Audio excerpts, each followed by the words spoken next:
What's up, everybody? Welcome in to Southeastern 16, our Week 9 reaction show to the early window as Vanderbilt defeats LSU 31-24, and Oklahoma is coasting in Columbia. Let's tell you about our good friends, or we are presented by FanDuel. And let's tell you about our friends at GameTime Sidekicks as well. Officially licensed stainless steel drinkware, all SEC schools, plus over 350 universities. Everything from stainless steel sippy cups, tumblers, and 40-ounce plus bottles and shaker cups. SE16 for the 20% discount to viewers. I'm Brian Edwards. He's Jay Greeson. What's happening, Jay? Not much, my man. I am well rested, back from the beach. Ready to get to all this college football. It is a wonderful Saturday in the SEC. I think we honestly lots to get to, and Vanderbilt's about to get at least a half hour of flowers and not stowers here in the coming moments. But I think the biggest news that rippled across everybody who cares about all of SEC sports is maybe the most identifiable coach in his sport, not named Kirby Smart. Tony Vitello is looking to head to the major leagues. Look, I know we got football to get to, but that is mind-blowing news on a lot of different levels. Yeah, you got a feel for Vol fans. I've been there. I mean, Florida lost Spurrier essentially to the pros, and Billy Donovan to the pros. So that's a gut punch. Yeah, that's a tough one. And but hey, let's get to Vandy. I'm not trying. That's just the breaking news of the moment, because all of you guys, you Vandy folks who have parachuted in the comments, you're 100% right. This was a monstrous and impressive win. And I'll start here. Vanderbilt dominated the game, but Clark Lee kicked Brian Kelly's ass. Yeah. In every facet of coaching, from the pregame to the end game to staying true to who he was. And look, everybody would, hey, if this had turned out the other way, everybody would have talked about, well, Clark Lee went for it late in the first half in a 14-10 game, and they didn't get it, and then LSU went and got a field goal. LSU's clock mismanagement on that field goal allowed Vandy to come back and get a field goal to even the score.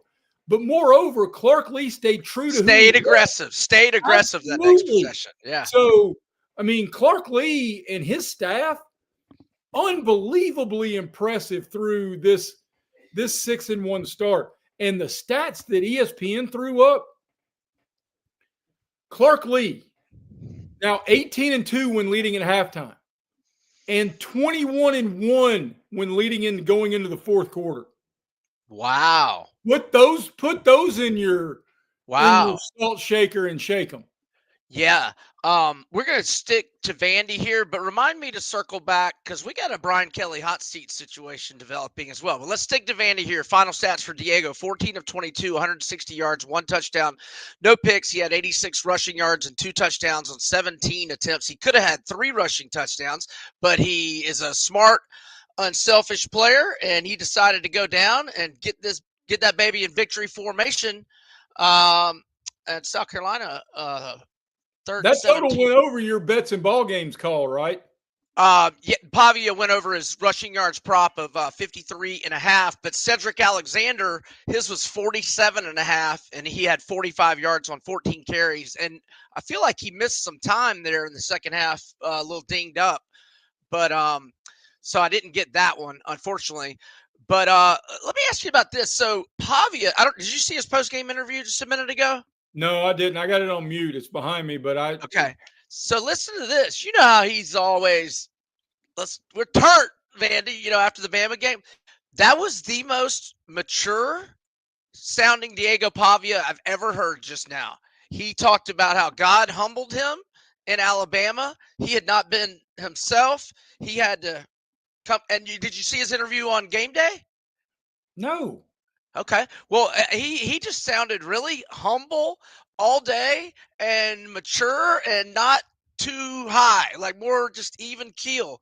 So anyway, I'm gonna go back to Clark Lee being SEC Coach of the Year in uh-huh. this conversation. I'm certain after the bulletin board material he gave Alabama when Vandy was going down there for a monstrous game, he pulled him aside and said, "Hey, I need you to be every bit the braggadocio you are in the locker room. We feed off your energy, but I need you to be Tom Brady when you get behind the podium and somebody puts a microphone in your face." Well, And it worked. that's the maturation of a quarterback. And I'll go you a step further. When he outruns Harold Perkins to the corner and he stands in the pocket and makes those throws, and with the success that Baker Mayfield has, if you're an NFL GM and Diego Pavia is on the board in day 2 and you don't take him, that's on you, bro. Yeah. Because Diego Pavia makes football plays. Yeah, he sure does. And I remember we talked about it in like week 3 that I for the first time have started thinking this guy's going to play on Sundays. He really Yeah. is going to play on Sundays. And he is. I believe so. And how about Cole Spence, the 6'7" tight end? I mean, he had a hell of a game. Only 5 catches for 56 yards and 1 touchdown, but 2 of the catches, one was full extension diving toward the sidelines, and Lenoris Sellers, breaks the tackle, and he's going to get the first down on 4th and 10. 8:08 left. Carolina trailing 24-7. But there's some time, especially for those on the Cox as an underdog, because it is a 2-possession game against the spread. There's always time for people on the Cox. That's right. All right. Vanderbilt, I believe, was around 45 to 50 to 1 to win the SEC when we gave it out on bets and ball games the other day, down to 35 to 1. Diego Pavia was 55 to 1 at the Heisman odds a few days ago, and he is down to 20 to 1.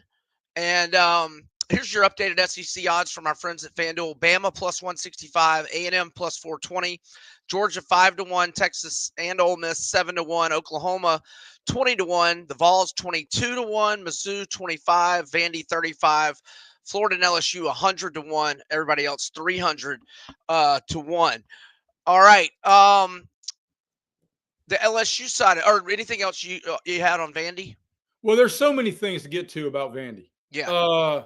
Their confidence level, they acted like the better football team. I mean, I couldn't help but walk away as I was watching this and thinking LSU still has a better roster, talent-wise, than Vandy does. But Vandy expected to win every play. Man, I was blown away by the excellence of Clark Lee preparing his team for this moment. Did you see the stat? This is the 3rd time in like 70 years there's 2 ranked teams playing. Vandy's playing in a ranked on ranked game. Wow. At home. Wow. And they acted like they were the one who meant more. I mean, I want to spend a few more minutes talking about Vandy, and I can talk about a ton of line items here. Look, we've already given Diego a ton of praise. I love Vanderbilt's coaching staff adopting and we hadn't talked about this before, but they changed their offensive linemen for every snap. Speed linemen, strong side linemen. And they go accordingly. I mean, this is a coaching staff that has maximized what they have in front of them and put them in the best position to succeed. And I'm blown away by not only the impressiveness, but the efficiency. And look, man, can we turn the page to a scary part for Vanderbilt? Because Phil, Oh, I know. Yeah, I know exactly where you're going. And Phil Phil Menschel. put it in the chat right there. Yeah. Clark Lee to Penn State, book it. I mean, He's one of the hot names now for sure. of course he is, and that comes from success. And unless Diego finds another Dr. Fauci loophole on how he's going to get a 19th year because he didn't wear a mask in 2016, I mean, I don't know how. I mean, I don't know, because you don't know what the next chapter of Vanderbilt football is right now. But by God, right now it's like reading the end of the firm. You're just turning every page, waiting till next week, because this chapter is unbelievably enjoyable. Circling back to one of our guys in the chat, Tyler Collins, who said if Mizzou wins tonight, game day in Nashville next week. Tyler, I think I agree with you. We'll see if Jay's alma mater has anything to say on that matter on the loveliest village this evening.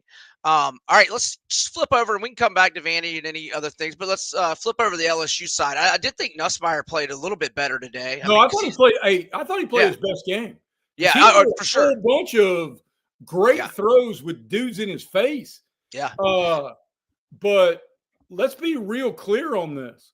Brian Kelly is still he is still water skiing off the wake that Joe Brady and Joe Burrow have left him, because this LSU team is mediocre at best. He's on a boiling hot seat right now. And I like if my Gators can't get Kiffin, I like that we got some, fallback options like Brian Kelly and James Franklin. You don't want Brian Kelly. I know I don't, but I want him before I want Napier or a bunch of, or just Starkville Strickland going out. You know what that is? His thing. You know what that is? As an Auburn fan, that is, I want Hugh Freeze more than I want Brian Harsin. And look what that gets you. You need to go find the guy, not the guy that's better than your current guy. Yeah, I'm talking about Lane Kiffin. But if we can't get him, we can't get him. Well, Brian Kelly's overmatched in this league. I don't know about that. He got outcoached today, no doubt about it. All right. Well, that's interesting. All right, Nussmeier today, 9-28, 225 yards, 2 touchdowns, no picks. Now, Caden Durham, 59 rushing yards on 7 attempts, but only 7 attempts. And, man, Trey-Dez Green is a big target and a hoss. 5 catches, 74 yards, and 1 touchdown. Well, quick side tangent. Yeah. We get back to our Brian Kelly conversation. I know you're running down stats. I'm going on a ton of tangents on you right here. You're good. You're fine. I wrote down early in the first half, Trey-Dez Green is the best NFL prospect on the field. And I mean, that's a guy, whenever he puts his hat in the ring, he's a mid-first round pick who's a difference maker. Yes. And you remember that they were 6'7", he can run, and they were without him for like 2 or 3 games. But they've been using him now that he's been back. That's for sure. And they just throw it up to him in the red zone or 2-point conversions. They're just like, just throw it up to him. Well, and going back to the LSU struggles, look, man, they still have not figured out the offensive line. And I know they had a monstrous injury with Tyree Adams in game, and you lose every team that loses their left tackle. I get it, but I mean, Garrett Nussmeier played far and away his best game, delivering pass after pass under unbelievable heat. And I mean, I don't understand how LSU, with all that talent, this is the first time we've seen Barry transfer from Kentucky, being a meaningful part of this offense. I mean, yeah, it just hadn't. I mean, 5 catches, 40 yards. Didn't he cause a pass interference too? Yeah. Yes, he did. Yes. So our guy, oh, what was his name? Said Clark reads Trace. Clark has no reason to leave. I Yeah, told he does. Yeah, he does. He 100% well, has. He look, man. well, This is the day to coronate Vandy and their accomplishments, and they're going to be real close to the top 10, depending on how many upsets are around them, because this was an unbelievably impressive win. but do you But think he leaves for sure? Do you think it's a no, given? I don't think he leaves for Okay, yeah, sure. I don't But either. I saying mean, he has no reason to leave is, I silly. mean, But he might not leave, I guess, is what Trace's point is. And I think, no, yeah. no. His point to saying he has no reason to leave is different from he might leave. Right. No, I know. Yeah, yeah. So there are reasons to leave. I mean, as great as the last 2 years of Vanderbilt, and as unbelievably spectacular as the venue looked, and everything about this Vanderbilt Saturday has been great. You're in a place that there are going to be a whole lot of people who are going to be willing to pay whatever it takes, going to be able to put twice as many people in the stands, going to be able to give you limitless access to every five-star recruit conversation. I mean, is Vanderbilt going to lower their admissions for every recruit he wants to go get? I don't know. Is this as great as today was? I'll put this to you, Brian. I'll put this to the chat. As much as I am borderline needing knee pads for Clark Lee, is this 2 years Clark Lee or Diego Pavia? Both. Mostly Diego, but some Clark Lee. The coaching's been outstanding. Yeah, And I love the OC. But The you know what? OC is Diego awesome. Pavia is not there next year. I know. I hear that. Hey, by the way, if Lee does leave, they need to make Tim Beck the coach, the OC. I love the OC. He's outstanding. No, yeah, absolutely. Yeah. All right. So LSU, we were in agreement back in August. If LSU goes 9-3, Kelly's gone, and I believe that to this day. I wouldn't be shocked if Woodward pulls the trigger tonight. I wouldn't either. And Woodward, because Woodward don't play, man. Hey, you know what is LSU's balls move? Pardon my language. And that's even after the knee pad line. Fire Brian Kelly on Sunday. Announce James Franklin on Tuesday. Oh, ooh, oh! I kind of like that. I kind of like that. I want James Franklin to be. I want everybody available for me though. I'm a Gators me first kind of guy. You're so selfish. I know. I love it. Okay. What? Oh goodness. Let's go to the updated CFP odds. Let's see where Vandy Where are we is. on South Carolina, Oklahoma? Commercial. Oh wait, I might have changed the channel. Okay, I'm back on South Carolina now, and Oklahoma has the ball 24-7 with 4:34 left, facing a 4th and 6 at South Carolina's 41, and the offense remains on the field. We'll keep you updated there and talk about that game more here coming up. I wanted to get Vandy's odds to win it all. Okay, they're now 55-1. I think they were 100-1 the other day, if I'm not mistaken. So yeah, 50, and Missouri's are 40-1. Tennessee's are 40-1. Let me go down to the lower part of the board. Alabama 7-1. That's the second shortest odds behind Ohio State at plus 280. Of course, we're talking about at FanDuel. And Georgia, or I'm sorry, A&M is 10-1. Georgia's 11-1. Texas 15-1.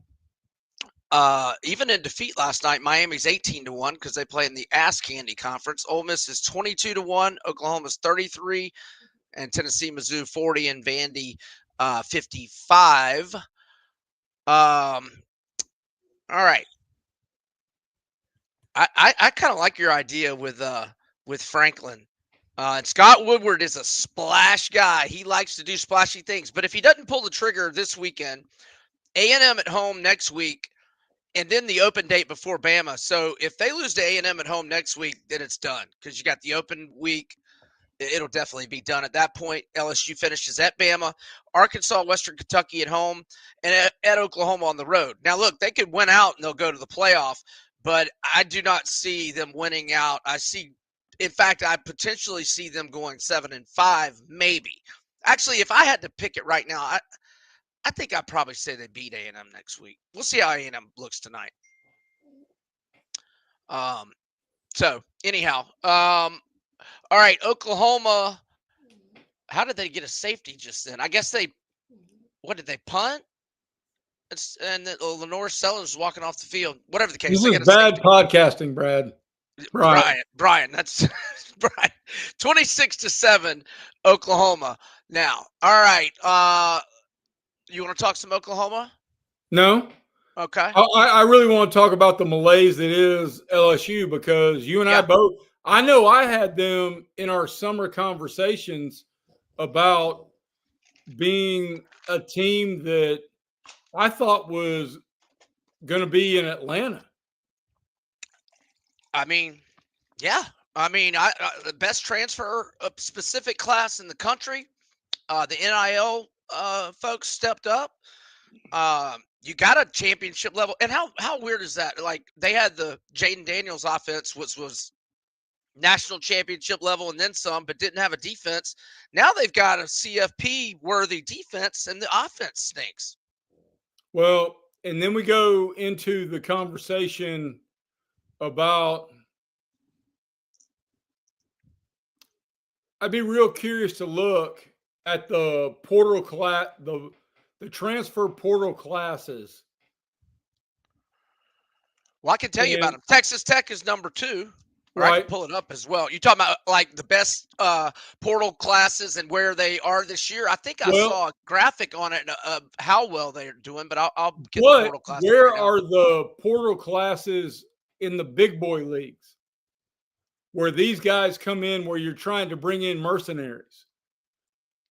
Because in the SEC and the Big Ten, do they translate as much as everyone else? Because you can make a huge difference if you're Texas Tech in the Big 12 or if you're Louisville in the ACC or a whole lot of these other places. But teams you've got to go against every single week that are a challenge, are those kids ready even through the portal, even through with the big dollars? Are they ready for the challenge? All right, the best portal classes were LSU. They've been a disappointment. Texas Tech is undefeated, have been a juggernaut. Miami has been outstanding until last night. Ole Miss still undefeated in Athens today. Oregon number 5, first loss last week. FSU number 6, disappointing. Mizzou number 7, very good season so far. Got a big game tonight. Auburn number 8, disappointing. North Carolina number 9, disappointing. Kentucky number 10, disappointing. A&M 11, undefeated. So there you have it for the transfer portal specific classes.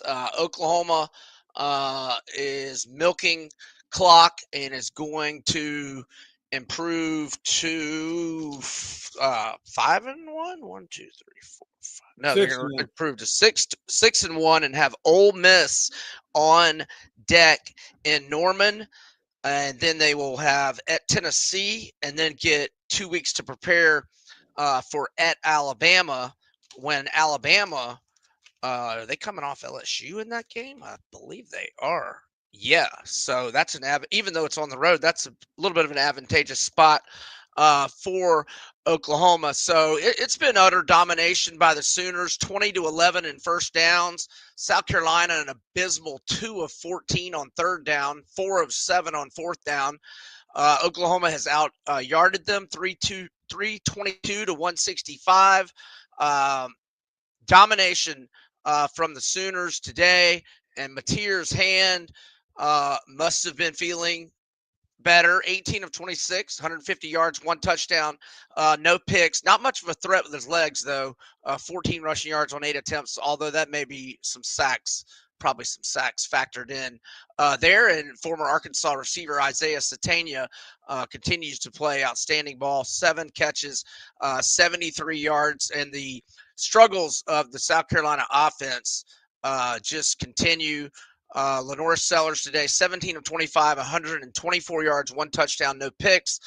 Faison, 50 rushing yards on 10 attempts. Sellers, -9 rushing yards because of sacks galore. Now do we start thinking about Shane Beamer on a hot seat and maybe taking off for Virginia Tech?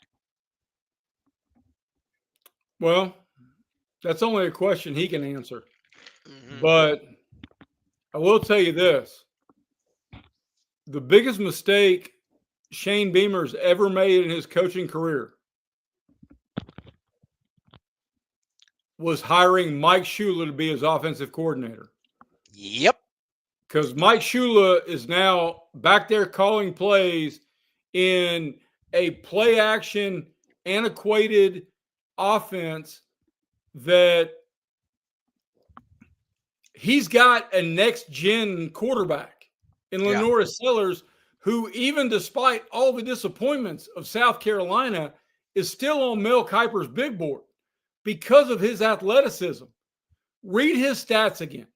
And I want you to know, in a must-win game off a bye week at home, these are your projected first-round dual threat quarterback who is 6'6", 230 and draws understandable comparisons to Cam Newton. And these are his stats. Read them, Brian. 17 to 25, 124 yards, 1 touchdown, no picks, 14 carries, -9 yards. And he's been yanked, although that's probably just to keep him from, getting hurt because this game's over. 26-7 with 2:15 left. South Carolina has the ball in their own 36. Yeah, no, that's a great point. Mike Shula has been garbage. This offense has been garbage. They're in the hundreds in like every offensive category, as I'm about to pull them up, and those offensive categories, that is.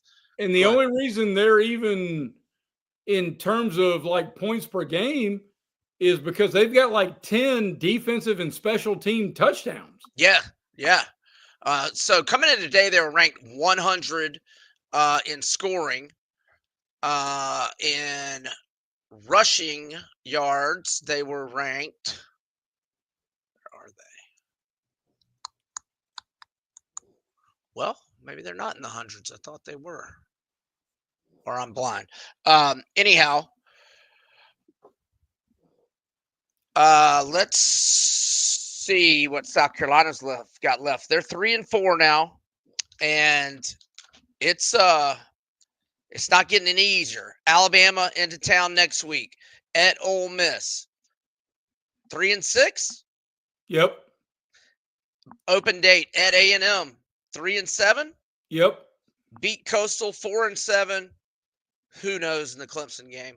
Yeah, but at 4-7, your kids may quit. You're now You've lost bowl eligibility. Yeah. And you're talking about a team that was preseason 11. Right. Yes, exactly. All right, let's pay some bills. No. Let's talk a little bit about Oklahoma's bounce back. Oh, I'm not like closing the show. I was just going to pay some bills.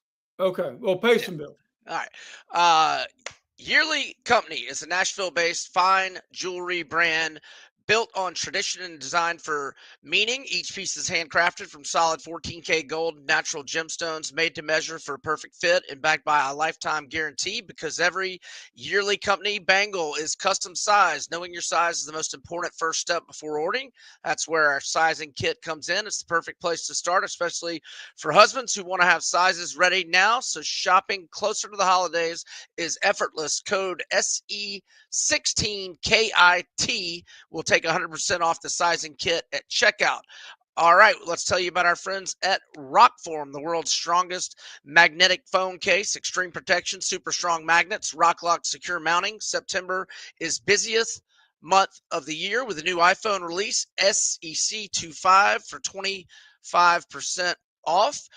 HOVI Dry Goods, your new favorite hat. Look no further than HOVI hats for high quality headgear, headwear for a great fit and unique designs. Bad Beat for 15% off. Georgia leads 3-0, but Ole Miss has a first and goal with 7:30 left in the first quarter. Back to Oklahoma.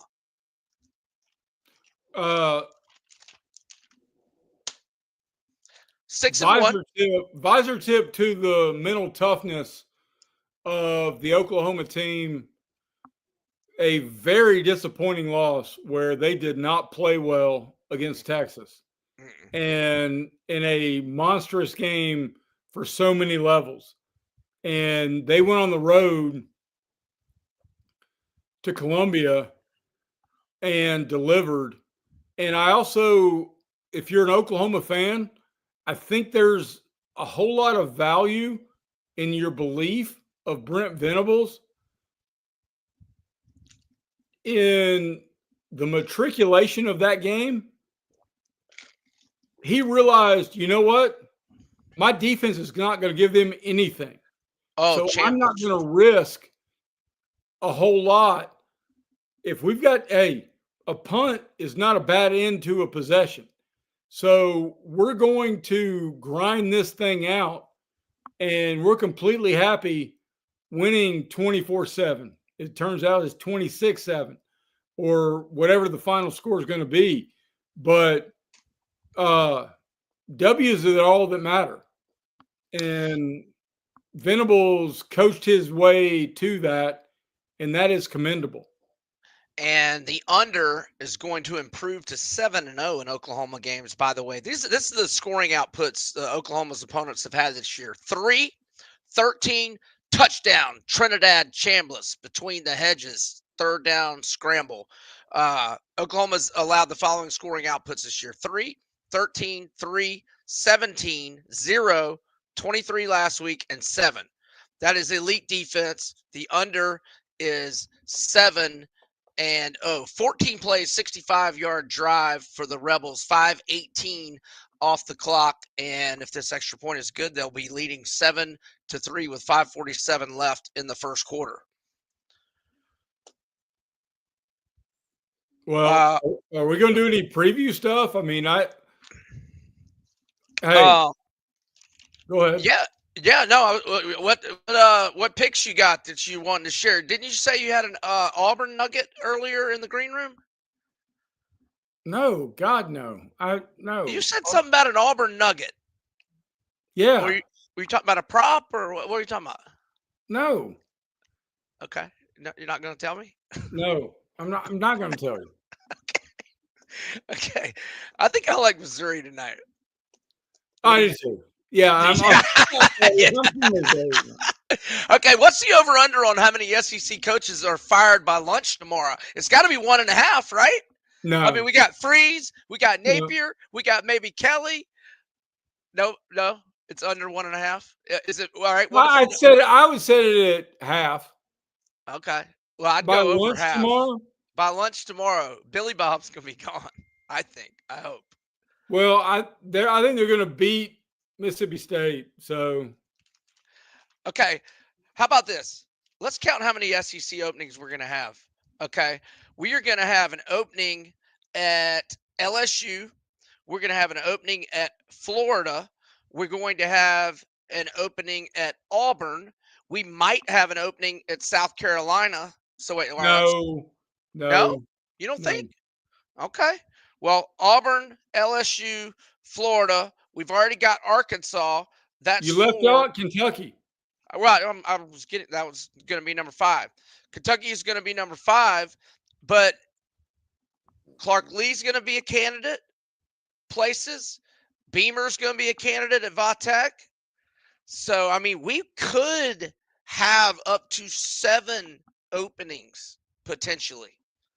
And I saw Drinkwitz is working on an extension, or did they sign it? Or I saw something on Twitter this morning about. So these everybody wants to go the Signetti route, lock their guy up because this is going to be a silly season.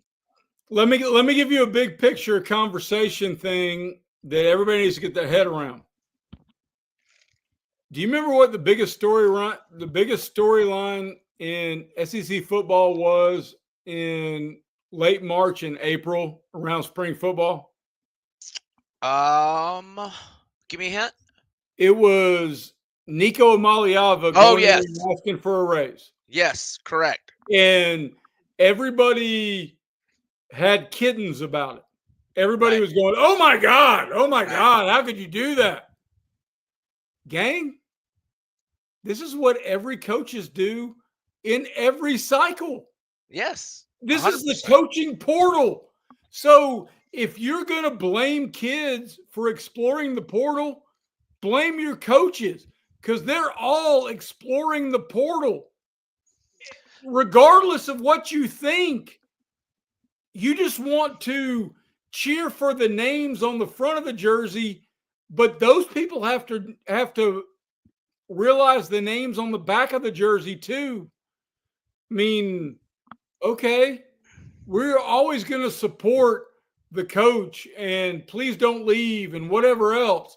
Man, every Tennessee fan I knew was ready to kick Nico Amaliava to the curb. And you know what? He's doing nothing that Clark Lee's agent is not about to do for the next 3 weeks. Correct. And might as well mention, since we got Nico on the brain, they've done a pretty good job of turning around their season, and Baby Neuheisel might be their next coach. Oh my God, how bad must Sean Foster have been? Yeah, I think they're going to win it again today. They might have a 3-game winning streak, and interim OC might become their permanent head coach. All right, Georgia. Oscar Delp almost made a good catch there. A little high from Stockton. Georgia facing the 2nd and 10 at their own 35. All right. What else? What else on big picture coaching and I didn't mention Ole Miss. If Kiffin leaves, that could be an opening there as well.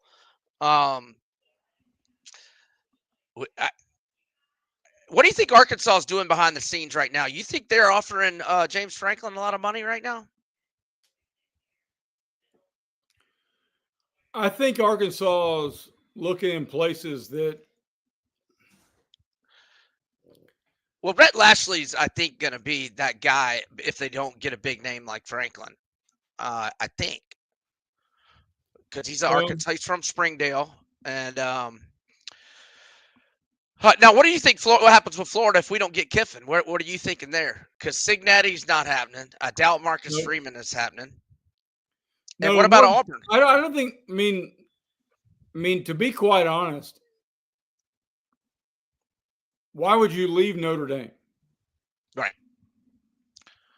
Yeah. And I'm not talking about prestige of program because everybody wants to argue everything they are. What about our culture? What about our recent history? What about SEC? Yada, yada, yada. Notre Dame has the easiest path to the playoff. They have a undeniable TV contract advantage, and it is the biggest national brand in all of college football, Alabama included. So, and that goes to the religion because a whole lot of Catholics who don't even care about college football wake up on Sunday morning and go, how did Notre Dame do? But, and I think Marcus Freeman's next step's the NFL. So, to your point, who do they go get? I think Kyle Dellingham is about to be a really rich man. Isn't he an ASU guy growing up though? Like, in other words, I don't know that he would definitely leave them. He's so young too. I think he's still the youngest coach in FBS, if I'm not mistaken. until Baby Newheisel gets the UCLA job. Back to Notre Dame. I think they're going to put it on USC tonight, by the way. All right, they're final in Columbia, and Georgia is driving. They're going to get a horse tackle here that'll put them in the red zone, trailing 7-3 with 1:31 left. All right, well, what else, my man? Well, I think this is a statement win in a lot of ways for Oklahoma. That you go on the road after a very emotional loss and you are dominant. I think kudos to Oklahoma for handling their business. And my last statement from the early hour of this long day of SEC football, Clark Lee kicked Brian Kelly's ass. Yeah, he did. And let's go through the rest of Vandy's schedule. And let's I think Vandy's going to be favored against Missouri, right? They got to be a 3-point. I mean, we'll see what Mizzou does at tonight. Home. Yeah, the overreaction, absolutely.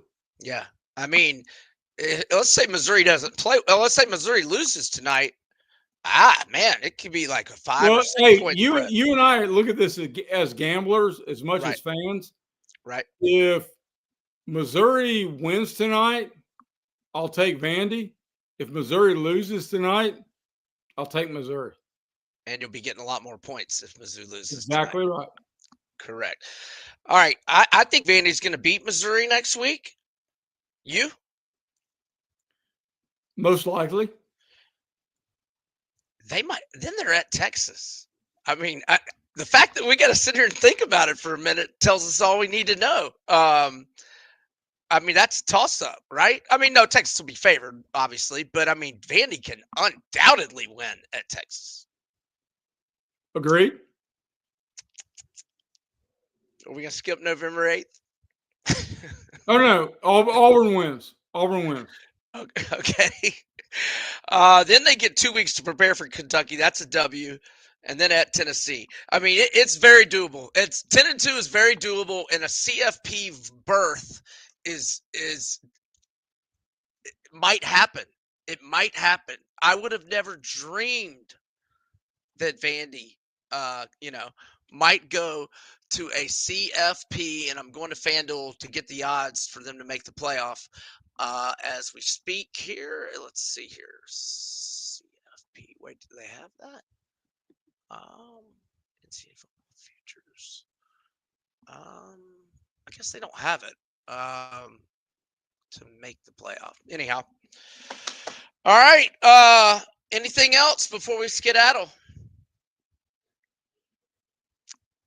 Not really. Congrats to Vandy fans. Congrats to Diego. That's a monster win. And Vandy, everything's on the table. Going to Atlanta for the first time in program history. Going to the CFP. It all could potentially happen. They got 5 games left. They need to go 4-1. Missouri, Auburn, and Kentucky at home, at Texas, and at Tennessee. Oklahoma also victorious today. He's Jay Greeson. I'm Brian Edwards. We are presented by FanDuel. And make sure to check back in later tonight as we'll have reaction shows after the end of each window of games. But for now, we're over and out.